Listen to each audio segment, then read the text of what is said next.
ఒక్కసారి ఆలోచించండి, మన చుట్టూ ఉన్న ప్రతి జీవి మనతో సహా ఒక అద్భుతమైన మిషన్ లాంటిది. దానంతట అదే నడుస్తూ తనను తాను రిపేర్ చేసుకునే ఒక సంక్లిష్టమైన యంత్రం. ఈ ఆలోచనే మనల్ని జీవం వెనుక ఉన్న అసలు రహస్యాల్లోకి తీసుకెళ్తుంది. సరే, ఇప్పుడొక సింపుల్ ప్రశ్నతో మొదలు పెడదాం. ఒక మొక్కకి ఒక రాయికి మధ్య అసలు తేడా ఏంటి? పైకి చూస్తే రెండు వస్తువులే కదా, కాని ఒకదానికి ప్రాణముంది, ఇంకోదానికి లేదు. ఈ తేడాకు కారణమేంటి? ఈ ప్రశ్నకు సమాధానం వెతకడమే మన ఈనాటి ప్రయాణం. ఆ తేడాకు సమాధానం ఒక్క పదంలో చెప్పాలంటే అదే జీవక్రియలు. అంటే జీవులు తమను తాము బతికించుకోవడానికి చేసే పనులన్నీ కలిపి జీవక్రియలు అంటాం. ఈ ప్రక్రియలే జీవం ఉన్నవాటికి, లేనివాటికి మధ్య ఒక గీత గీస్తాయి. రైట్.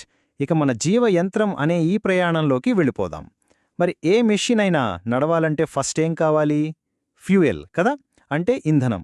మన శరీరానికి కూడా ఇంధనం కావాలి. ఆ ఇంధనాన్ని సంపాదించుకునే ప్రాసెస్నే పోషణ అంటారు. ఈ భూమి మీద జీవులు ఈ ఫ్యూయల్ని సంపాదించుకోవడానికి బేసిక్గా రెండు దారులున్నాయన్నమాట.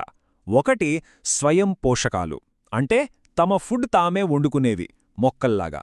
ఇంకోటి పరపోషకాలు, అంటే మనలాంటి వాళ్ళు ఫుడ్ కోసం వేరే వాటి మీద ఆధారపడతా. మరి మొక్కల విషయానికొస్తే వాటి ఫ్యూయల్ ఫ్యాక్టరీ ఎక్కడో లేదు, వాటి ఆకుల్లోనే ఉంది. ఇంకా లోపలికి వెళితే ఈ ఆకుల్లో క్లోరోప్లాస్ట్లు అని చిన్న చిన్న నిర్మాణాలుంటాయి చూడండి. అసలు కథంతా జరిగేది అక్కడే. ఇక్కడే సూర్యరశ్మిని శక్తిగా మారుస్తారన్నమాట. ఈ ప్రాసెస్నే మనం కిరణజన్య సంయోగక్రియ అంటాం. ఈ ఈక్వేషన్ చూడ్డానికేదో కెమిస్ట్రీ ఫార్ములాలా ఉన్నా భూమి మీద జీవానికి ఇదే మూలం. సింపుల్గా చెప్పాలంటే మొక్కలు గాలిలోంచి కార్బన్ డయాక్సైడ్, నేలలోంచి నీళ్లు తీసుకుని సూర్యుడి నుంచి లైట్ ఎనర్జీతో వాటన్నిటినీ గ్లూకోజ్గా, అంటే వాటి ఫ్యూయల్గా మార్చుకుంటాయి. ఈ ప్రాసెస్లో మనకు బోనస్గా ఆక్సిజన్ కూడా ఇస్తాయి. ఈ ప్రాసెస్ నిజంగా జరుగుతుందా లేదా అని తెలుసుకోవడానికి ఈ ప్రయోగం చూడండి. ఈ ఆకులో పచ్చగా ఉన్న భాగాల్లోనే పిండి పదార్థం, అంటే ఫుడ్ తయారైంది. ఎందుకంటే ఆ గ్రీన్ కలర్ కారణమైన క్లోరోఫిల్ మాత్రమే సూర్యరశ్మిని పట్టుకోగలదు. సో సన్లైట్, క్లోరోఫిల్ రెండూ ఎంత అవసరమో క్లియర్గా ప్రూవ్ అయింది కదా.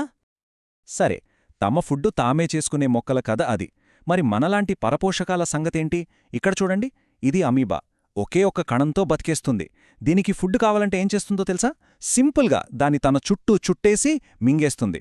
ఎంత సింపుల్ కదా. అమీబా అంత సింపుల్గా ఉంటే మానవ జీర్ణ వ్యవస్థ మాత్రం ఒక భారీ ఫుడ్ ప్రాసెసింగ్ ప్లాంట్ లాంటిది. నోటితో మొదలై కడుపు, పేగులు, ఒక పెద్ద నెట్వర్క్. మనం తినే కాంప్లెక్స్ ఫుడ్ని ముక్కలు చేసి శక్తిగా మార్చే ఒక అద్భుతమైన సిస్టమిది. రైట్, మన మెషిన్లోకి ఫ్యూయల్ అయితే వచ్చేసింది. కానీ పెట్రోల్ ట్యాంక్లో ఉంటే బండి నడవదు కదా. దాన్ని ఇంజిన్లో మండించి ఎనర్జీగా మార్చాలి. మన బాడీలో ఈ ఇంజిన్ ఎక్కడుంది? మన కణాల్లోనే. ఆ కథేంటో ఇప్పుడు చూద్దాం. ఈ ప్రాసెస్ పేరే కణశ్వాసక్రియ. జాగ్రత్త, ఇది మనం ముక్కుతో గాలి పీల్చే శ్వాసక్రియ కాదు. ఇది సెల్యులార్ లెవెల్లో జరిగే పవర్ జనరేషన్. మనం తిన్న ఫుడ్లో ఉండే గ్లూకోజ్ని విడగొట్టి దాన్నుంచి ఎనర్జీని బయటికి తీయడమన్నమాట.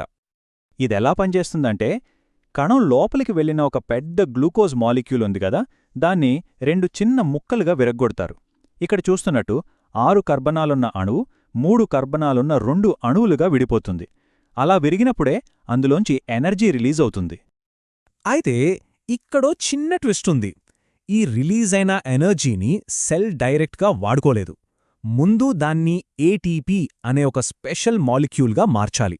ఈ ఏటీపీని ఎనర్జీ కరెన్సీ అనొచ్చు. మన దగ్గర డబ్బులుంటేనే ఏ వస్తువైనా కొనగలం కదా, అలాగే కణం దగ్గర ఏటీపీ ఉంటేనే ఏ పనైనా చేయగలదు. సరే, ఫ్యూయల్ రెడీ, దాన్ని ఎనర్జీగా మార్చే పవర్ ప్లాంట్లు కూడా రెడీ. కానీ ఈ ఫ్యూయల్ని, ఎనర్జీని, ఆక్సిజన్ని శరీరంలో ఉన్న కోట్లాది కణాలకు ఎవరు తీసుకెళ్తారు? ఇక్కడే మన బాడీలో ఉండే సూపర్ ఫాస్ట్ డెలివరీ నెట్వర్క్, అంటే మన ప్రసరణ వ్యవస్థ పిక్చర్లోకొస్తుంది. ఈ మొత్తం డెలివరీ నెట్వర్క్కి హెడ్ ఆఫీస్, పంపింగ్ స్టేషన్ అన్నీ మన గుండె.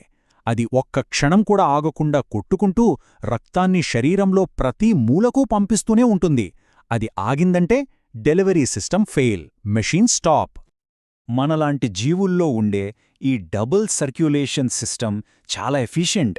ఇక్కడ చూడండి, ఆక్సిజన్ లేని చెడు రక్తం ఊపిరితిత్తులకు వెళ్ళి అక్కడ ఫిల్టరై ఆక్సిజన్తో నిండిన మంచి రక్తమై తిరిగి గుండెకొస్తుంది. అప్పుడు గుండె ఈ ఫ్రెష్ రక్తాన్ని బాడీ అంతటికీ పంప్ చేస్తుంది. ఈ మంచి రక్తం, చెడు రక్తం ఎక్కడా కలవో. అందుకే మన సిస్టమ్ ఇంత పవర్ఫుల్గా పనిచేస్తుంది. సరే, ఏ ఫ్యాక్టరీలో అయినా ప్రొడక్షన్ జరిగినప్పుడు వేస్ట్ రావడం కామన్ కదా. మన బాడీ అనే ఫ్యాక్టరీలో కూడా అంతే.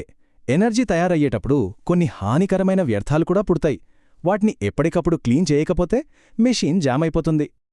ఈ క్లీనింగ్ డిపార్ట్మెంట్నే మనం విసర్జన వ్యవస్థ అంటాం. ఇందులో మెయిన్ వర్కర్స్ మన కిడ్నీలు.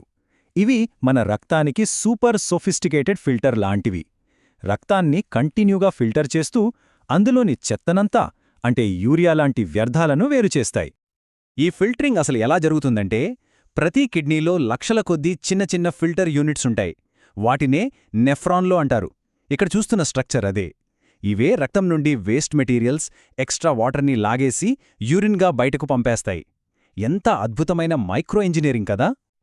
చూశారు కదా, ఫుడ్ తీసుకోవడం దగ్గర్నుంచి వేస్ట్ని బయటకు పంపే వరకు ప్రతి ప్రాసెస్ ఎలా ఒకదానితో ఒకటి లింక్ అయ్యుందో. ఇవన్నీ వేర్వేరు సిస్టమ్స్ కాదు, అన్నీ కలిసి పలికే ఒక అద్భుతమైన సింఫనీ. సో ఫైనల్గా మన జీవయంత్రం నడవడానికి 4 పిల్లర్స్ ఉన్నాయన్నమాట. ఫ్యూయల్ కోసం పోషణ, పవర్ కోసం శ్వాసక్రియ, సప్లై కోసం ప్రసరణ, మరి క్లీనింగ్ కోసం విసర్జన. ఈ 4 కలిస్తేనే జీవం. ఈ వ్యవస్థలన్నీ ఎంత పర్ఫెక్ట్గా ఒకదానితో ఒకటి కోఆర్డినేషన్తో ఎలా పనిచేస్తున్నాయో ఆలోచిస్తేనే చాలా ఆశ్చర్యంగా ఉంటుంది. ఒక్క సిస్టమ్ దెబ్బతిన్నా మొత్తం మెషీన్ ఆగిపోతుంది. ఇంత సంక్లిష్టంగా, ఇంత అందంగా అమర్చిన ఈ జీవం వెనుక ఉన్న అసలు రహస్యం ఏమై ఉంటుంది?